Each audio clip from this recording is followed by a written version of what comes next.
Good morning all of you student. मैं Subodh sir एक बार फिर स्टर्लिंग ग्रुप ऑफ स्कूल की तरफ से आप लोगों के सामने उपस्थित हुआ हूँ। क्लास 10th की साइंस में आज हम आपको बायोलॉजी पढ़ाएंगे और बायोलॉजी में भी फर्स्ट चैप्टर आपका बहुत बड़ा है क्योंकि हम आपको साइड बुक से पढ़ा रहे हैं। साइड बुक से पढ़ाना आप लोगों के लिए थोड़ा हार्ड है और लेकिन आप इसको अच्छे समझ सकते हो, इसलिए मैं ऐसी चीज़ आपको बता रहा हूँ ताकि आपको बाद में कोई दिक्कत ना हो। तो इसलिए मैं आपको साइड बुक से बता रहे हैं। तो आज हम आपको बताएंगे कि हार्ट बीट क्या होता है। हार्ट बीट माने होता है जो धड़कन, कहते हैं ना भैया आपकी धड़कन क्या है, तो वही हार्ट बीट जो आपका दिल धड़कता है, जो आपके दिल में धड़कन होती है वही है। तो हम कैसे जानेंगे कि मेरा हार्ट बीट चल रहा है कि नहीं चल रहा है, मेरा हार्ट बीट कितना है, कितना हार्ट बीट होना चाहिए, यही चीज़ आज आपको बताया जाएगा और अच्छे से आप लोग इसको ध्यानपूर्वक देखिएगा। हार्ट बीट्स जो आपके हार्ट मतलब होता है जो दिल होता है आपका, उसकी जो धड़कन होती है। The heart pumps blood into our arteries by contracting. क्या दिया है, जैसे आपने देखा है कि गुब्बारे में आप हवा भरते हो फिर निकलता है, हवा जब निकलता है तो क्या होता है, गुब्बारा आपका क्या होता है, वो सिकुड़ जाता है। तो ऐसे ही यहाँ कॉन्ट्रैक्ट दिया है कि the heart pumps blood into our arteries vein और पल्मोनरी, 3 नसें होती हैं। तो यहाँ दिया है कि आर्टरीज जो होता है, आर्टरीज वेन और कैपिलरीज, 3 प्रकार की वेन होती हैं जिससे कि आपके शरीर में पूरा फ्लोइंग होती है, ब्लड की फ्लोइंग होती है। तो यहाँ वो चीज़ दिया है कि जो ब्लड आपके हार्ट से फ्लो हो रहा है, कैसे फ्लो हो रहा है, जब आपका हार्ट सिकुड़ रहा है, जैसे हमने आपको गुब्बारा वाला आपको बताया था, हार्ट सिकुड़ रहा है तो जैसे हार्ट सिकुड़ेगा तो उसके अंदर की जो ब्लड है वो बाहर जाएगा। तो वही दिया है कि heart pumps blood into our arteries by contracting when the heart contract, जब हार्ट आपका सिकुड़ता है, इट बिकम्स स्मॉलर। वो क्या होता है, जैसे गुब्बारे में आप हवा उसका निकालो तो क्या होता है, सिकुड़ जाता है, लेकिन जैसे ही हवा उसमें आप फिल करते हो फिर बड़ा सा वो फूल जाता है। तो वही दिया है स्मॉलर इन साइज, क्या होता है, साइज में छोटा हो जाता है।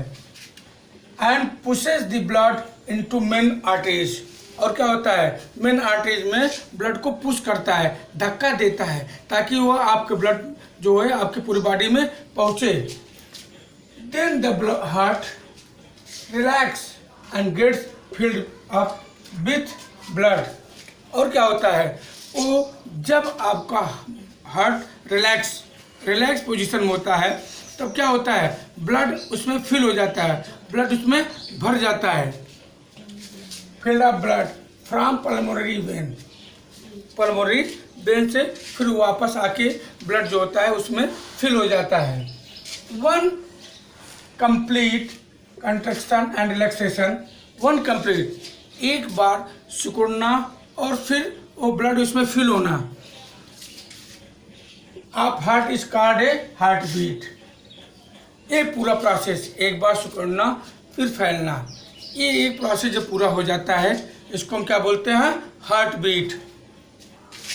The heart usually beats about 70 to 72 times. 1 minute में हमारा दिल जो होता है वो कितनी बार धड़कता है, 70 से 72 बार। 1 मिनट में हमारा दिल 70 से 72 बार धड़कता है। In a minute when we are resting, कब होता है, जब हम एकदम रेस्टिंग पोजीशन में हो, आराम कर रहे हो, तब हमारे दिल की जो धड़कन होती है 70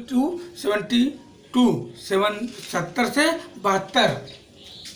The heart beat faster during after an exercise। कब बढ़ता है, जब हम फिजिकल एक्सरसाइज करते हैं, कोई काम करते हैं, तब हमारे दिल की धड़कन जो होती है क्या हो जाती है, फास्ट हो जाती है, बढ़ जाती है। जब भी कोई काम करेंगे, साइकिल चला के आ रहे हैं, दौड़ के आ रहे हैं, कोई काम कर रहे हैं, फिजिकल एक्सरसाइज, शारीरिक मेहनत जब भी हम करेंगे तब हमारे दिल की धड़कन, इसलिए कहा जाता है मुझे हार्ट बीट तब माप कराना चाहिए डॉक्टर से जब हम एकदम रिलैक्स पोजीशन में हो, कहीं से चल के आएँ, कहीं से वापस आएँ या साइकिल चला के आते हैं, तब मुझे हार्ट बीट में ही माप कराना चाहिए। Because the body needs more energy under this condition. अगर कोई आपसे पूछे कि जब हम फिजिकल एक्सरसाइज करते हैं तो मुझे क्यों फास्ट हो जाता है, क्योंकि उस समय मुझे एनर्जी की ज़्यादा आवश्यकता पड़ती है और उस एनर्जी को पूरा करने के लिए मुझे सांस जल्दी जल्दी लेने की आवश्यकता पड़ती है। पल्स, अब क्या होता है, the expansion of an artist each time. भाई जितनी बार हम सांस लेंगे, जितनी बार मेरा धड़कन बढ़ेगा, धड़कन होता है तो उतनी बार ये एक्सपेंस होता है, फैलता है। Blood is force into it called pulse. फिर क्या होता है, ब्लड को फोर्स के साथ हमारे नसों में फ्लोइंग करती है। Each heart beat generate one pulse. जितना हार्ट बीट होता है या एक पल्स जनरेट करता है, एक पल्स बनाता है। एक बार आपका रिलैक्स हुआ, फिर एक्सपैंड हुआ, जितनी बार ये आपका हार्ट रिलैक्स और एक्सपैंड होता है वो क्या होता है, एक हार्ट बीट बनाता है। In the arteries so the pulse rate is equal to the number of heart beat. इसीलिए जो आपका पल्स रेट होता है वो हार्ट बीट के बराबर होता है। क्यों बराबर होता है उसको फिर एक बार समझ लीजिए।